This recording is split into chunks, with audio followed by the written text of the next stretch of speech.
যাতায়াতের ক্ষেত্রে এই মুহূর্তে হাতের মুঠো ফোনে চট করে বুক করে নিলে নির্দিষ্ট লোকেশনে এসে হাজির হয় ক্যাব। কিন্তু সেই ক্যাব চালকরা এবার তাদের দাবি নিয়ে হাঁটলেন ধর্মঘটের পথে। যাত্রীরা চরম বিপাকে। সপ্তাহের প্রথম দিন সোমবার 11 দফা দাবি পূরণের লক্ষ্যে ধর্মঘটের ডাক দেওয়া হয়েছে ক্যাব চালকদের পক্ষ থেকে। বর্তমান সময়ে সাধারণ মানুষের যাতায়াতের অন্যতম বড় ভরসা অ্যাপ ক্যাব। দিন হোক বা গভীর রাত, এক ক্লিকেই বাড়ির দরজায় এসি বা নন এসি গাড়ি চলে আসে। কম সময়ে আরামে গন্তব্যে পৌঁছতে এর সত্যি কোনো বিকল্প নেই। তবে সপ্তাহের প্রথম দিনেই ক্যাব না পেয়ে অত্যন্ত সমস্যায় পড়লেন যাত্রীরা। কোথা থেকে এসেছেন এবং কোথায় যাচ্ছেন? আমি ব্যাঙ্গালোর থেকে এসেছি। আমি মেফেয়ার রোডে যাচ্ছিলাম। 2200 ওরা বলছে। 2200 টাকা। 2200 টাকা। নরমাল ভাড়া কত এখানকার? 750, 780 এমনি সব দেখাচ্ছে। অ্যাপ সংস্থাগুলো কি বলছে? গাড়ি যাবে না? না, একটাও গাড়ি নিচ্ছে না, যাচ্ছে না, শুধু বিজি বিজি বিজি কতটা দেখাচ্ছে। সমস্যার মধ্যে পড়েছে? অনেক। আমি কখন নেমেছি 10:30, এখন 11:30 হচ্ছে, 1 ঘন্টা আমি এখানে আছি।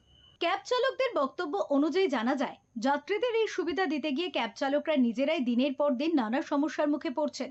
আর সেই জমা ক্ষোভ ও সমস্যার সমাধানের তাগিদে এবার রাজ্য সরকারের ওপর চাপ বাড়াতে বাধ্য হয়ে ধর্মঘটের পথে হাঁটলেন তারা। তাদের দাবিগুলি, ক্যাবের ভাড়া নতুন করে নির্ধারণ করতে হবে এবং এসি লাক্সারি ক্যাবের ক্ষেত্রে ভাড়াও বাড়াতে হবে। কমার্শিয়াল বা বাণিজ্যিক কাজে কোনোভাবেই প্রাইভেট বা ব্যক্তিগত বাইক গাড়ির ব্যবহার করা যাবে না। কলকাতায় সিএনজির যে তীব্র সমস্যা রয়েছে তা দ্রুত মেটাতে হবে। বাণিজ্যিক গাড়ির দূষণ পরীক্ষার ক্ষেত্রে মোবাইল নাম্বারের ব্যবহার অবিলম্বে বন্ধ করতে হবে ইত্যাদি।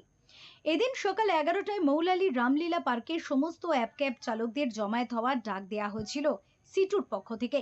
সেখান থেকে একযোগে মিছিল করে তারা পরিবহন দফতরের উদ্দেশ্যে রওনা দেন। সূত্র মারফত জানা যাচ্ছে, সিটু নেতৃত্বের স্পষ্ট বক্তব্য, তাদের এই দাবিগুলি হঠাৎ করে গজিয়ে ওঠেনি। আগের সরকারের কাছেও তারা এই বিষয়ে জানিয়েছিল আর্জি নিয়ে, কিন্তু বর্তমান নতুন সরকারের কাছে তারা একই দাবি রাখছেন।